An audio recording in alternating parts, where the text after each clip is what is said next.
So, how do we receive God in our heart? Is it with a lot of love? Or is it something that you're doing out of fear?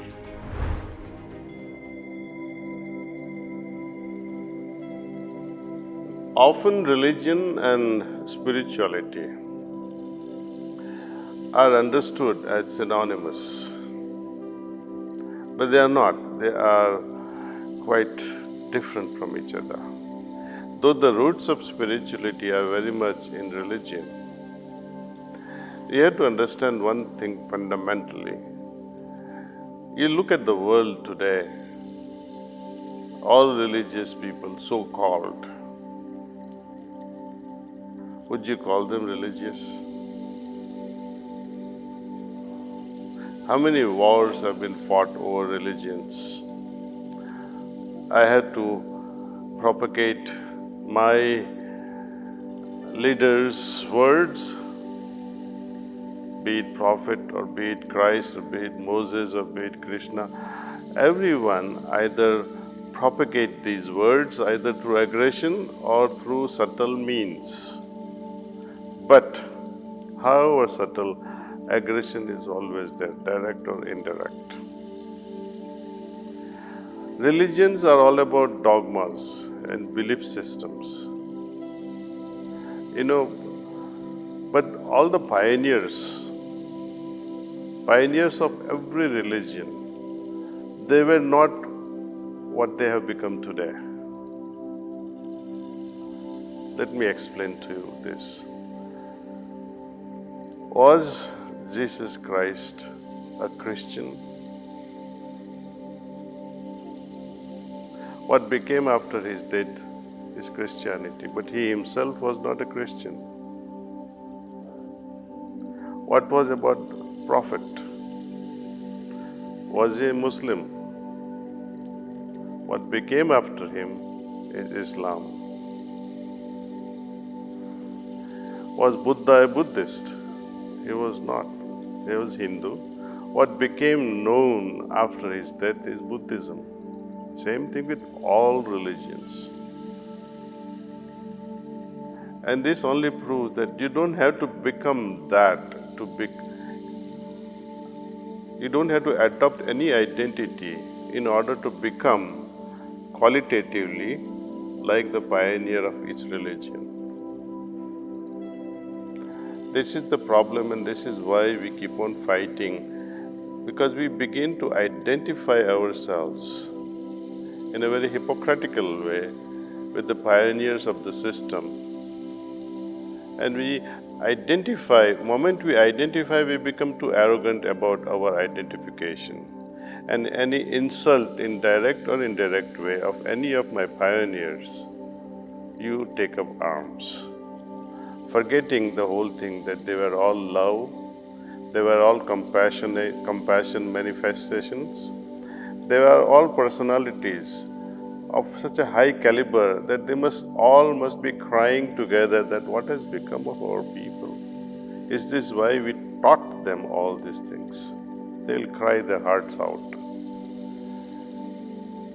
The methodologies are prescribed, though none of them followed their practices. The practices came much later through the priests and pandits.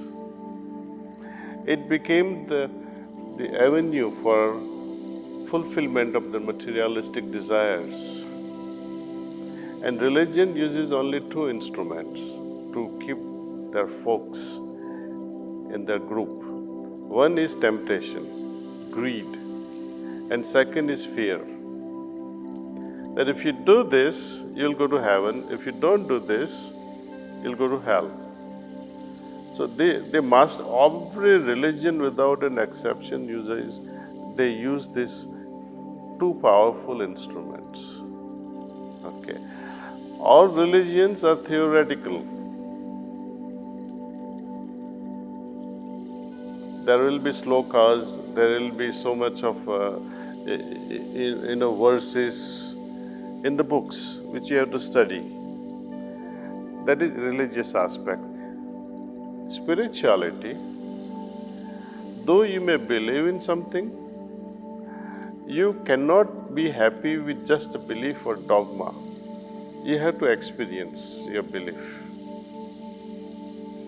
Now, is spirituality everything? Is it summum bonum? Is it everything greater and beyond religion? I would say no. Just as religion is the kindergarten that gives birth or graduates you into a school of spirituality. Now, if you remain in the school for long, you would wish that you graduate into a college, into university. Now, what is the university that comes after spirituality? Since we say religion is all about beliefs and dogmas, spirituality is all about experience.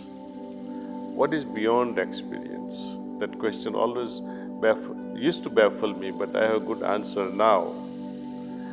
That I give you a small example. Suppose you go to a very wealthy, 100 times wealthier person than yourself in some private island and yacht and everything, and you stay for 3 months in that island with your friends, and you have such a good time.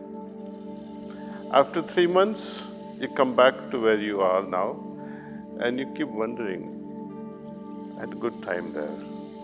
I wish I was like my friend with the private island. I wish I was as rich. Now, what does this say to us?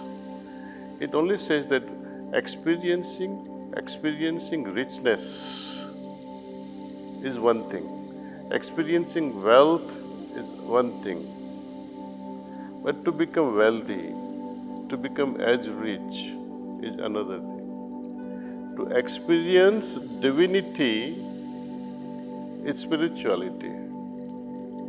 But to become that experience, divine myself, is altogether a different matter. Spiritual experiences tell me that I have to become that experience. For example, now and then I feel peace. I experience peace. But what if I can become peace manifested all the time? What if I can become, instead of loving, or instead of having these feelings of experiences of compassion, what if I can become love myself? What if I can become compassion myself as personified? That is, you are now transcending these fields of religion, you are transcending the fields of spirituality. Now we are in the field of reality. And then what happens later on also, is this state of reality static? No, it is also dynamic, because the whole journey is infinite. Vedas and Upanishads especially, when they talk of the ultimate state, they say neti, neti, neti, means not this, not this, not this. What does that mean, not this? They describe that ultimate state as not this, not this, not this. It's a bit difficult to understand, but when you say, what they are trying to say is only this much, that there is nothing in this world that you can compare with and say, it is this, it is this, it is this. Nothing exists in this world with you can say, I can compare it with the taste of the mango, or I can compare it with the taste of Heineken. No. Nothing exists that you can be satisfied with the explanation of the final state. So they are happy saying, not this, not this, not this. Journey continues though.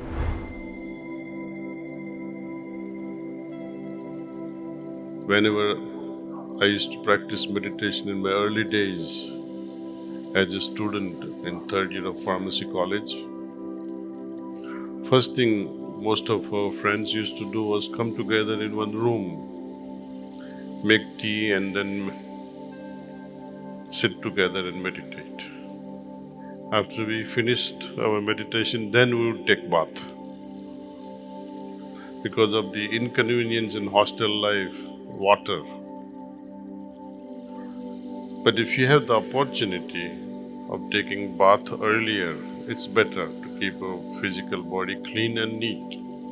Then you meditate. It will be better for us. If we can do some breathing exercise before this meditation, it will be even better.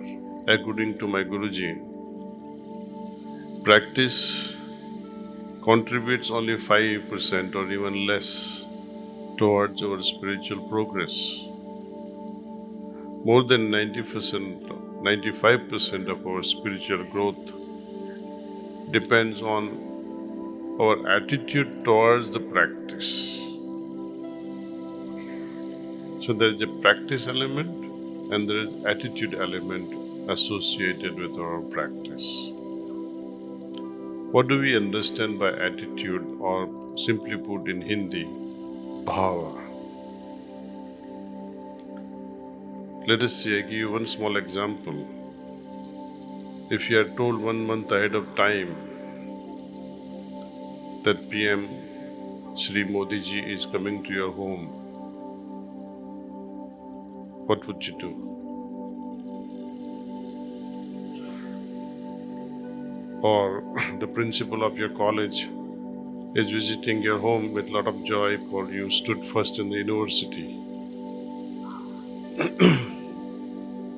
The preparations for that whole month will go on with a lot of excitement and joy. Per contra, let us say a person announces whom you don't like at all. Someone is coming to your home whom you don't like. How would you receive that person? I'll share with you a small joke, but it's very important when expressing our attitude towards people we welcome. There was one very happy family living in one small city, husband and wife. One day, those days, they received a telegram. The husband is very happy, received a telegram, mother is coming.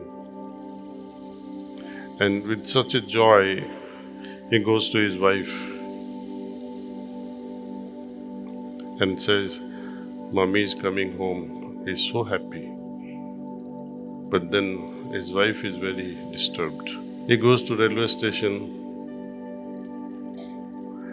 brings mother home, but it's not mother, it's mother-in-law actually. And when he knocks the door and wife opens, oh mommy, why didn't you tell me you are coming? So I'd send you telegram. Husband also says, I already told you, mommy is coming. हमने तो कुछ खाना नहीं बनाया अभी तक. So this is the matter of attitudes. If mother was to come, you will cook good food. If mother-in-law is coming, your attitude is different. So how do we receive God in our heart? Is it with a lot of love? Or is it something that you are doing out of fear? Almost all the religions, they teach only two things. One is the fear and temptation for heaven. Okay, if you do this ritual a few times a day or a few times a month, then you might go to heaven. Swarg mein jaoge. The only two things religion is expert with. In Gujarati, we have a beautiful bhajan.